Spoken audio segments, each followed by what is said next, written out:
Sebagai orang yang asalnya dari kampung dan mau ke Indomaret aja jauh, ya udah pasti hiburannya paling main ke sungai, ke sawah, ngeliat petani sembari ngerokok surya hasil tahlilan semalam. Namanya juga orang desa, ya hidupnya gitu-gitu aja. Tapi gimana enggak, orang saya aja baru mau bilang bikin pabrik aja dibilang saru sama bapak saya. Wong anaknya petani kok mimpinya gede banget. Nggak pantas katanya. Ya, itu tadi adalah sedikit cerita dari Widodo sebelum dirinya kabur dari rumah setelah membawa sertifikat tanah bapaknya. Ya Allah, Dodo, pantes, aneh-aneh. Kali ini ada cerita yang mirip-mirip dengan ceritanya Widodo. Nah, sama kayak film yang mau saya ceritakan kali ini. Film tentang seorang anak petani yang punya mimpi sangat besar sampai-sampai bapaknya bilang, kamu itu mimpi. Nggak usah aneh-aneh hidupnya.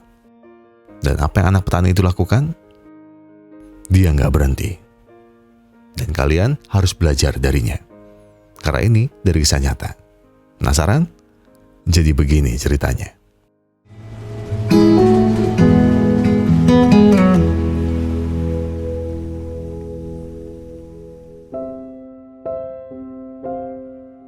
Kita kembali jauh pada masa seusai Perang Dunia Kedua.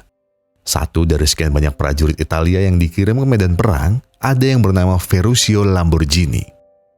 Sepulang perang, Ferruccio langsung melamar kekasihnya yang bernama Cecilia. Cecilia juga ikut dibawa pulang ke rumahnya saat itu juga.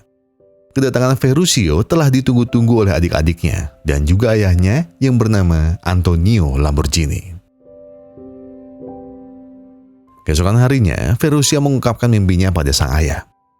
Karena ia selama perang bertugas sebagai mekanik kendaraan perang, Ferruccio jadi sangat mengerti dan paham tentang mesin. Maka dari itulah ia bermimpi untuk membangun pabrik traktor.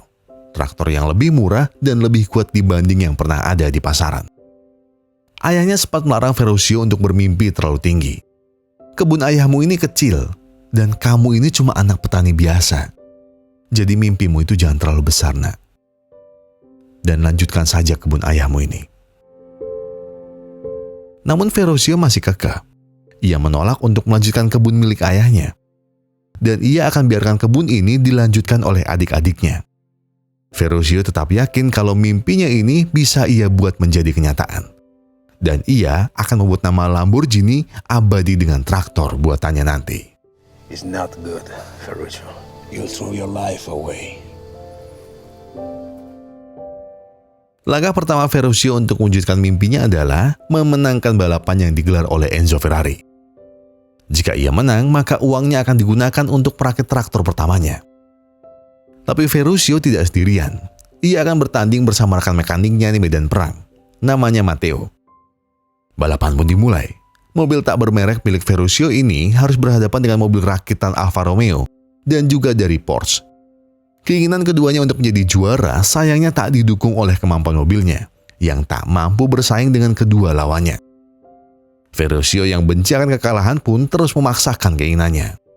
Hingga kecelakaan pun tidak dapat dihindarkan.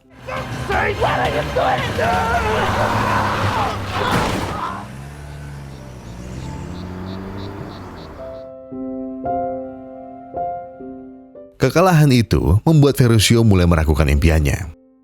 Ia juga tak nafsu makan dan mulai memikirkan untuk melanjutkan kebun milik ayahnya. Tapi segala keraguan itu dikuatkan kembali oleh Cecilia. Istrinya yakin kalau Ferruccio bisa bangkit dan mewujudkan impian besarnya itu nanti. Terlebih lagi, Cecilia juga bilang kalau dirinya kini sedang hamil. Jadi tak ada alasan untuk menyerah sekarang. Ferruccio, aku percaya padamu. Karena kekalahan kemarin, Ferruccio kehabisan modal untuk membuat traktor pertamanya. Ferruccio yang tak tahu harus mencari modal kemana lagi, akhirnya ia coba minta modal itu pada ayahnya. Ayahnya sempat menolaknya. Ia bilang kalau ia tidak memiliki uang sebanyak itu. Tapi karena melihat niat anaknya yang sangat keras dan yakin pada mimpinya, ayah Ferruccio pun mengambil sertifikat kebun miliknya. Dan ia berikan itu pada Ferruccio untuk digadaikan. Keputusan Ferruccio menerima sertifikat kebun ayahnya membuat Cecilia marah. Cecilia tahu mimpi Ferruccio besar. Tapi ia tak harus mengorbankan kebun ayahnya yang sudah beliau persiapkan untuk kehidupan keluarganya. Selain karena itu, Cecilia juga marah karena Ferruccio seperti tak memiliki pendirian sama sekali. Dulu ia menolak melanjutkan kebun itu, dan ikhlas jika diberikan kepada adik-adiknya. Tapi kenapa sekarang malah ia gunakan kebun ayahnya untuk mencapai mimpinya? Jadi sekarang kembalikan sertifikat itu pada ayahmu. Itu bukan milikmu dan itu milik adik-adikmu. Omongan Cecilia tadi seakan masuk telinga kiri dan tembus telinga kanan. Ferruccio sama sekali tak mendengar saran istrinya. Ia bawa sertifikat itu, ia gadaikan, dan ia masukkan uang itu ke dalam rekeningnya sendiri. Ia sangat yakin, ia bisa menembus sertifikatnya dan tidak akan membuat keluarganya jatuh miskin. Setelah uangnya cair, Ferruccio langsung mulai merakai mimpinya kembali bersama Matteo. Dan mereka akan membuat traktor pertamanya yang diberi nama Carioca. Traktor dengan harga setengah kali lebih murah, namun kekuatannya 2 kali lebih besar dibanding traktor pada umumnya, dan memiliki 2 tangki bahan bakar. 1 untuk bensin dan 1 lagi untuk minyak. Dengan teknologinya ini, Ferruccio dan Matteo yakin kalau traktor mereka akan melibas habis traktor-traktor lainnya yang ada di pasaran. Uang ada, desain juga sudah siap. Mereka lanjut membeli mobil rongsokan untuk merakit traktor pertamanya. Setelah oke dengan pilihannya, mereka segera membawa rongsokan itu pulang dan merombak mobil itu sesuai desain yang telah dibuat.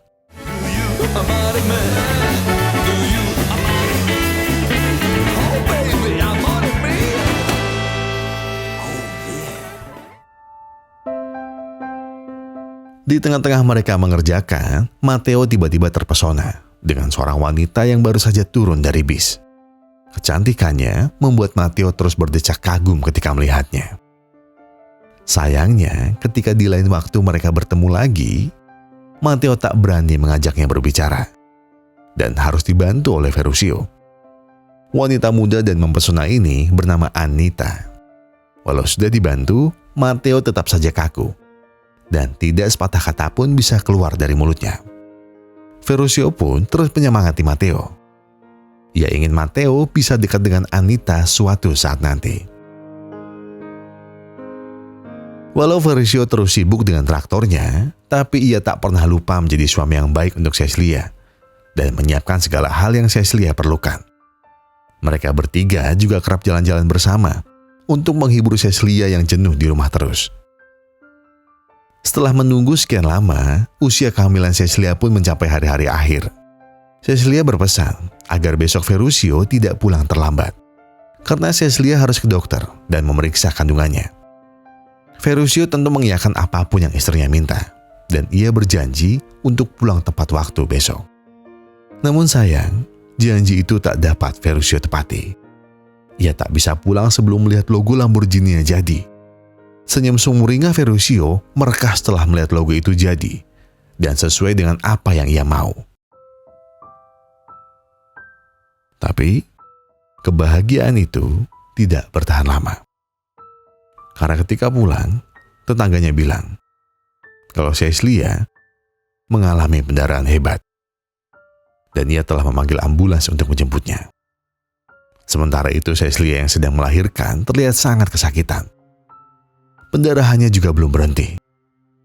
Ia terus meneriakkan nama Ferruccio di tengah rasa sakit yang ia rasakan. Dan setelah berjam-jam berjuang, akhirnya anak pertama Ferruccio lahir dengan selamat. Tapi ada hal mahal yang harus Ferruccio bayar. Cecilia harus mengembuskan nafas terakhirnya. We weren't able to stop the bleeding.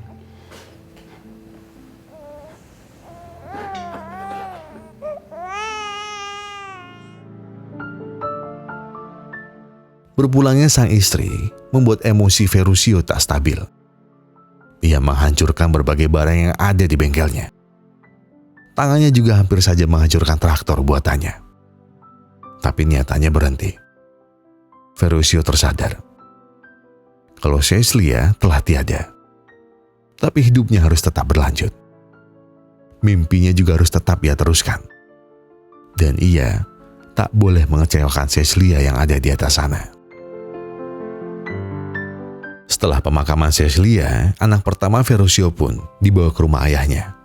Dan ia beri nama Tonino Lamborghini. Ayah Ferruccio tahu kalau anaknya saat ini sedang sibuk. Dan ia yang akan bertugas untuk mengurus Tonino ketika Ferruccio sedang sibuk. Setelah berduka selama berminggu-minggu, Ferruccio pun segera datang kembali ke bank tempatnya menyimpan uang. Ia menawari pihak bank untuk berinvestasi di 1000 traktor buatannya. Setelah menjelaskan dan menjabarkan kemampuan traktornya pada pihak bank, akhirnya tawaran itu pun disetujui. Kebahagiaan sangat terpancar jelas di wajah Ferruccio dan Matteo.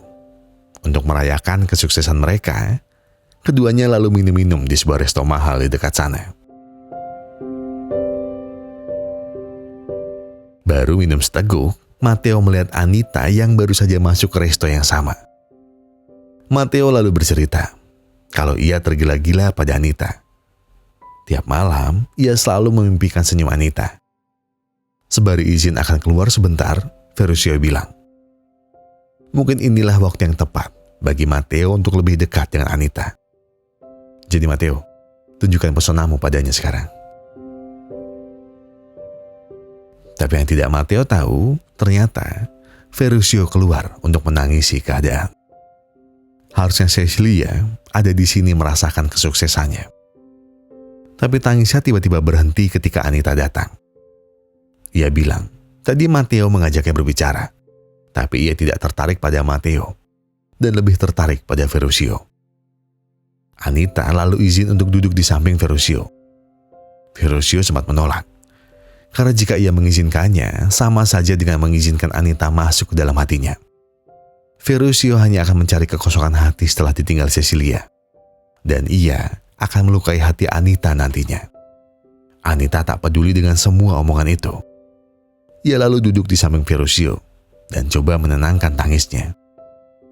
Tapi yang mereka berdua tak sadari, Matteo telah melihat semuanya dari jauh. Pertemanan mereka berdua rusak karena wanita.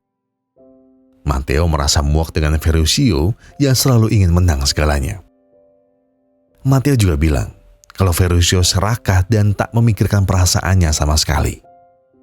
Sejak saat itu, Matteo memutuskan untuk keluar dari perusahaan Lamborghini.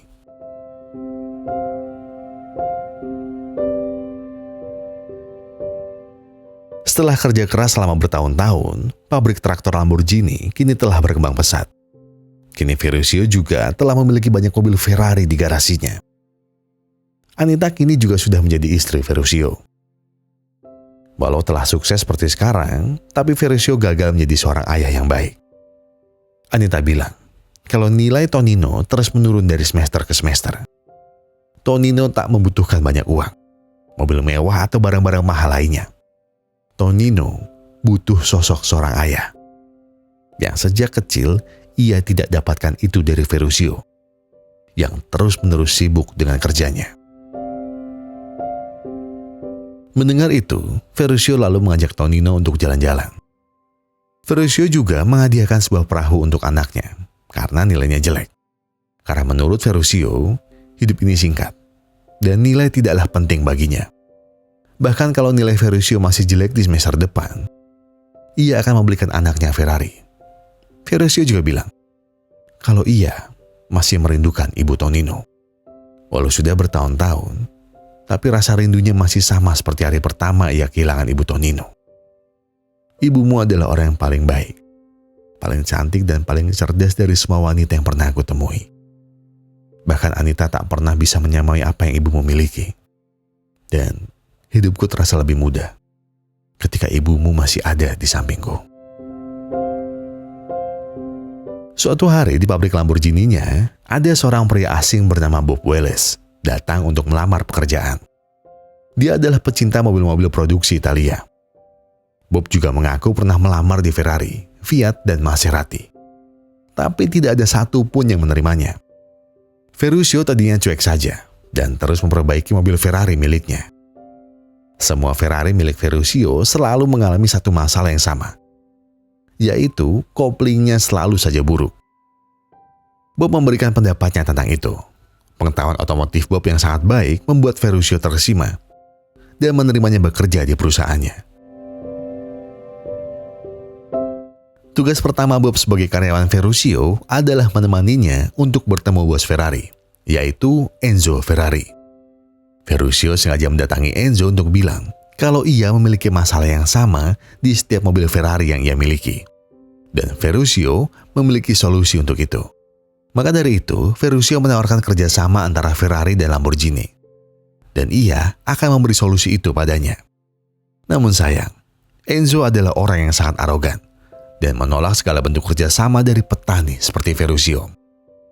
Ia merasa kalau mobil mewahnya tidak pantas bila disandingkan dengan traktor rongsokan seperti Lamborghini. Go back to your tractors, farmer.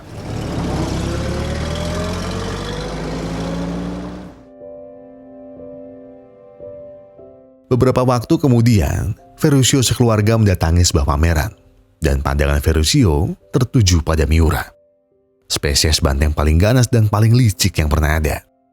Ferruccio begitu mengagumi banteng itu.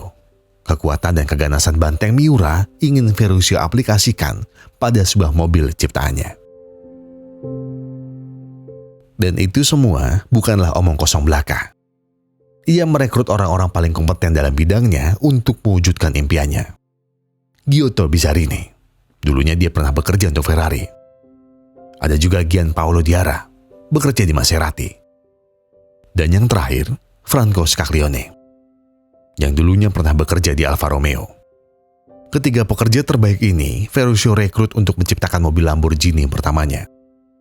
Ferruccio ingin membuat mobil balap khusus untuk para sultan. Walau desain mobilnya terlalu mustahil untuk diwujudkan, tapi Paolo memiliki solusi untuk mewujudkan itu. Dengan cara merubah beberapa part dalam mesinnya menggunakan aluminium. Jadi mesin ini akan lebih ringan dan akan memacunya lebih cepat dibanding mobil-mobil lainnya. Giotto dan Franco juga memberi pendapatnya masing-masing untuk menyempurnakan mobil rancangan Ferruccio ini. Ferruccio juga ingin mobil ini berhasil diciptakan dalam waktu 6 bulan. Karena ia ingin membawanya ke Geneva Motor Show 6 bulan lagi. Ia akan membuat perhatian dunia berpaling pada mereka. Alih-alih meng-highlight mobil terbaru Ferrari, Ferruccio ingin membuat orang-orang menunggu mobil pertama buatan Lamborghini. Make the greatest car the world has ever seen. As strong as Hercules, as beautiful as Sophia, when it must be ready for Geneva. It's not impossible until we fail. 3 bulan telah berlalu. Sayangnya, Ferruccio tidak menyetujui desain buatan Franco karena kap mesinnya yang terlalu besar. Ia meminta Franco untuk merubahnya segera karena waktu mereka sudah tidak lama lagi. Franco kecewa mendengar pendapat Ferruccio dan memilih pergi. Ferruccio sadar, kata-katanya menyakiti hati Franco. Ia lalu mendatanginya. Ia meminta maaf atas kalimatnya tadi. Sejujurnya, Ferruccio senang dengan desain dari Franco. Tapi ia tak menginginkan desain itu sekarang. Ferruccio merasa dunia otomotif belum membutuhkan inovasi desain seperti tadi. Ia juga berjanji akan menggunakan desain Franco nanti. Tapi untuk sekarang, ikutilah apa kataku. Kupastikan hasilnya nanti akan memuaskanmu juga. Masalah tak hanya datang dari desain milik Ferruccio. Karburator racikan Paolo juga terlalu tinggi. Dan itu tidak akan cukup untuk kap mesin yang Ferruccio rencanakan. Paolo beralasan kalau waktu mereka yang mepet membuat dirinya tidak dapat menciptakan mesin yang efisien seperti yang Ferruccio inginkan. Tapi ia tak menginginkan komplain apapun. Ferruccio ingin Paolo mencari segala cara. Karena Ferruccio ingin mobil pertama ciptaannya adalah mobil yang benar-benar sempurna dan dapat menghabisi Ferrari di Geneva Motor Show nanti. Ferruccio masih terus terbayang bagaimana garangnya banteng Miura yang ia lihat di pameran itu. Ia lalu menggambarnya pada sebuah kain. Dan gambar inilah yang akhirnya menjadi logo Lamborghini yang dunia kenal hingga sekarang. Di tengah-tengah ia sedang menggambar, Bob tiba-tiba datang. Ia menawarkan diri untuk menjadi pengemudi untuk uji coba mobil pertama Lamborghini. Tawaran itu pun disetujui. Dan Bob Wallace lah yang akan jadi orang pertama untuk menguji mobilnya. Segala kesuksesan yang Ferruccio kini telah capai, tentu saja ada masalah di baliknya. Anita terus memaksanya untuk menghentikan proyek mobil pertamanya ini. Karena jika proyek itu gagal, maka perusahaan traktornya akan terkena imbasnya nanti. Selain itu, Ferruccio juga tak pernah memiliki waktu untuk keluarganya. Ferruccio balik marah kepada Anita. Ia merasa Anita tak pernah bisa mempercayai mimpinya. Dari semua pekerja dan temannya yang memuja-muja Ferruccio, hanya Anita lah yang menghujatnya dan tidak setuju dengan pujian orang-orang itu. Emosi Anita tidak dapat ditahan lagi. Ia akhirnya bilang kalau semua orang yang memujanya itu karena dibayar oleh Ferruccio. Jadi mereka akan terus menjilat dengan kata-kata manisnya. Kalimat-kalimat itu sengaja mereka katakan untuk membuat Ferruccio senang. Dan mereka tidak mengucapkan apa fakta sebenarnya. Kalau nanti Ferruccio tak lagi dapat membayarnya, maka serikat pekerja akan menuntutnya dan mengatakan semua kata-kata yang menyakitkan untuk Ferruccio. Anita juga telah menyiapkan sekretaris baru untuk Ferruccio. Karena sekretarisnya yang lama telah ia pecat. Karena Anita tahu kalau Ferruccio telah berselingkuh dengannya. Masalah itu terus berlanjut hingga sebelum malam Natal. Ferruccio lebih memilih untuk datang pada wawancara di TV dibanding berkumpul dengan keluarganya di malam Natal. Perhatian media mulai berdalih pada Lamborghini. Persis seperti apa yang Ferruccio harapkan. Ia kembali berkoar kalau dunia membutuhkan sebuah mobil mewah yang sempurna. Tak seperti Ferrari ataupun Maserati, mobil Lamborghini akan datang dengan sebuah kesempurnaan yang tidak pernah orang lain dapatkan di produsen mobil mewah lainnya. Mimpi Ferruccio pun semakin dekat pada kenyataan. Masalah-masalah yang sebelumnya terjadi sudah mulai diatasi satu demi satu. Bravo, bravo.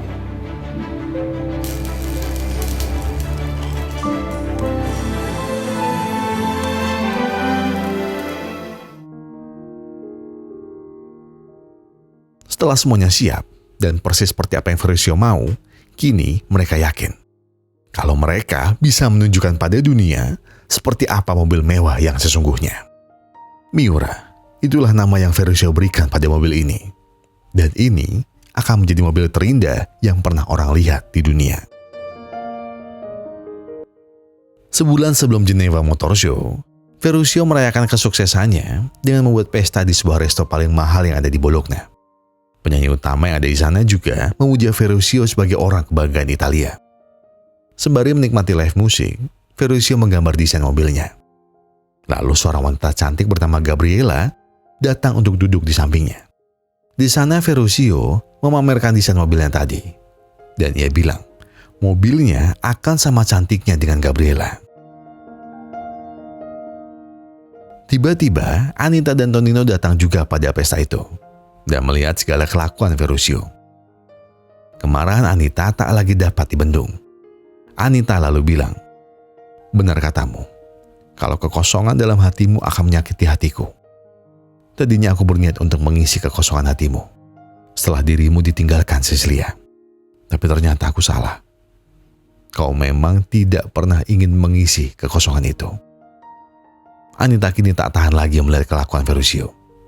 Dan ia memutuskan untuk cerai dengannya.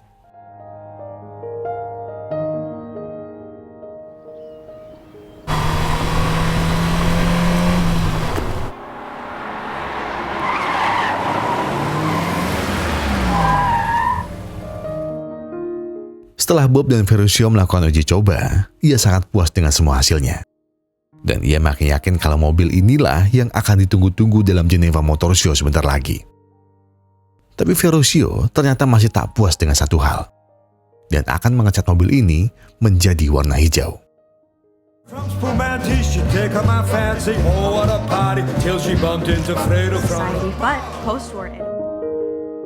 Hari yang telah ditunggu-tunggu Ferruccio pun akhirnya tiba. Sebelum mobil itu diperkenalkan, Ferruccio meminta salah satu SPG untuk memberi sebuah kertas untuk Enzo Ferrari. Dan gambarnya adalah seekor banteng yang mengacak-ngacak seekor kuda. Yang maksudnya, Lamborghini akan mengacak-ngacak hidup Ferrari. Enzo tentu saja kesal melihat itu, dan membuatnya ingin melihat seperti apa mobil ciptaan orang yang ia hina sebagai petani itu. Lamborghini GT.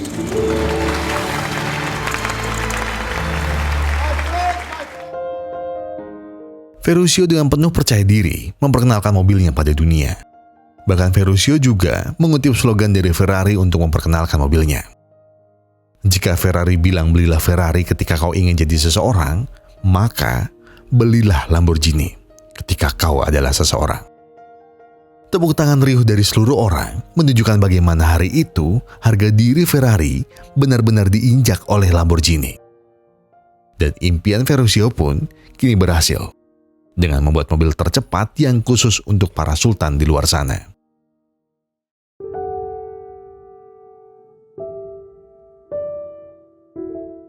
Tapi, kejayaan mobil Lamborghini sayangnya tidak bertahan lama. Kenaikan harga minyak hingga 300%, ditambah pembatasan ketat dari pemerintah untuk perusahaan otomotif, benar-benar membuat penjualan Lamborghini mandek total. Persis seperti apa yang Anita bilang. Para pekerja yang terkena PHK mulai menuntut dan memaki-maki Ferruccio karena tidak lagi bisa membayarnya. Kondisi yang kian sulit ini membuat Ferruccio harus bertindak cepat. Ia berniat menjual perusahaan ini. Setengah hasil penjualan akan diberikan kepada Tonino, dan sisanya akan diberikan kepada saudara Ferruccio di kampung. Tonino tak menyangka apapun kata-kata ayahnya. Ia hanya melemparkan satu pertanyaan. Setelah semua kerja keras yang telah ayah lakukan, dan berakhir seperti ini, apakah itu sepadan ayah? Ferruccio diam. Bahkan hingga Tonino berpamitan pulang, Ferruccio sama sekali tak bisa menjawab sepatah kata pun. Untuk menemani hari tuanya, Ferruccio membeli sebuah rumah di pinggir ladang kosong. Ia menanam anggur dan merawatnya. Persis seperti apa yang ayahnya mau dulu. Walau ayahnya telah tiada, tapi Ferruccio ingin mewujudkan impian ayahnya, yaitu melihat Ferruccio mengurus kebun. Ferruccio kembali mengingat masa mudanya dulu, ketika Matteo dan Cecilia masih ada di hidupnya. Ia merasa kenangan itu baru saja kemarin terjadi. Tapi Matteo dan Cecilia kini tak lagi ada di hidupnya. Demi kembali mengingat kenangan-kenangan indah itu, Ferruccio berjalan-jalan menggunakan mobil ciptanya dulu. Sepanjang perjalanan, segala memori indah Ferruccio terasa seperti dipanggil kembali. Masa di mana ia sangat menikmati hidup, ketika masih ada Cecilia dan Matteo di sisinya. Hidup terasa sangat sempurna ketika mereka masih ada. Kenangan-kenangan itu terus terukir abadi dalam pikiran Ferruccio. Persis seperti nama Lamborghini, yang juga terus terukir di hati para pecinta otomotif hingga saat ini.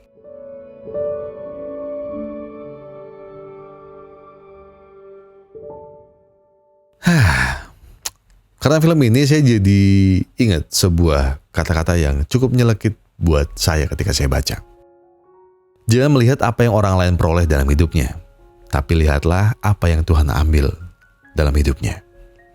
Dan itu persis seperti kisah hidupnya Ferruccio. Sukses mana yang gak dia raih? Kaya iya, sukses iya, terkenal pasti sampai sekarang. Udah lihat senangnya kan? Udah lihat. Nah sekarang mari kita lihat sedihnya. Ferruccio kehilangan orang-orang yang ia cintai. Cecilia, Matteo, waktunya dengan Tonino. Itu semua hilang demi mimpinya. Demi hingga mencapai titik tertingginya saat itu. Ya mungkin betul kalau Ferruccio itu salah dengan mengambil wanita idaman Matteo. Tapi kita coba lihat sisi lainnya. Kekosongan hati Ferruccio tiba-tiba diisi oleh wanita yang tulus mencintainya. Batinnya jelas pasti bergejolak.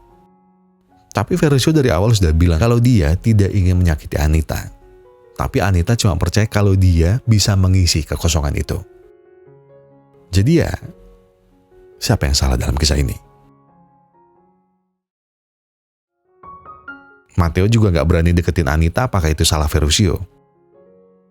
Dan kalau Anita juga lebih tertarik sama Ferruccio, apa itu juga salahnya Ferruccio? Nggak juga kan? Ya, tergantung perspektif sebenarnya. Tapi, biar saya ngomong sedikit. Tidak ada yang bisa merubah takdir selain dirimu sendiri. Jadi jangan salahkan orang lain atas apa yang tidak kau dapatkan. Jika kau ingin itu, jika kau mau itu, maka usahakanlah. Karena pada akhirnya, jika kau tidak mendapatkannya, kau dapat sebuah pelajaran, bukan penyesalan. Dan sebelum closing, saya ingin membahas sedikit fakta dulu tentang mobil mewah satu ini. Mungkin ada sedikit dari kalian yang akan bertanya setelah dijual Lamborghini itu kemana aja di situ. Jadi setelah Verusio ngejual dan diberikan kepada anaknya Tonino sama saudara-saudaranya, Lamborghini ini terus bergonta-ganti pemilik. Bahkan terus mengalami masalah keuangan hingga tahun 1974. Dan terus perusahaan Lamborghini ini baru bisa stabil ketika mereka diakuisisi oleh anak perusahaan Volkswagen, yaitu Audi. Jadi Lamborghini ada di bawah Audi. Dan itu diambil pada tahun 1998. Masih belum terlalu lama, biarpun sudah lumayan lama lah ya. Tapi sejak diakuisisi itu, Lamborghini juga jadi lebih berkembang dan menjadi salah satu mobil impian dari banyak orang. Dan ya kalian pasti tahu, salah satu orang yang sering bawa Lambo kemana-mana tentu saja Opung Hotman Paris. Tapi fun fact-nya, dari sekian banyak Lamborghini pernah berganti kepemilikan, perusahaannya ya, perusahaan Lamborghini ya, ada satu orang Indonesia yang pernah memilikinya. Dia adalah anak dari mantan Presiden Soeharto, yaitu Tommy Soeharto. Ini udah, cuma segitu aja. Nggak ada yang mau disapu itu. Kalau kayak gini kan Pak, spekulasi orang kan banyak. Tolong,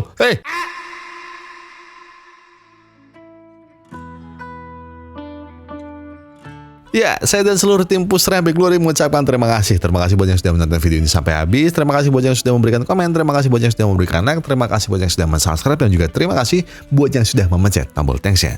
Karena apapun yang kalian lakukan untuk channel ini, sudah membantu channel ini untuk berkembang. Untuk membantu Widodo dan juga membuat Daud tambah pintar. Sama membuka franchise Lek Bagong di Paris ya, Lek. Ya, oke. Dan sebelum saya tutup video ini, saya ingin mengucapkan satu hal. Kalau kalian lagi ada banyak masalah dan itu berat banget, yang tenang. Tenang, bolo, tenang. Masih ada hari esok. Hari ini duduk dulu, ya kan? Tarik napas, buang. Tenggak kopinya, ambil koreknya terus. Ya sebatin aja dulu.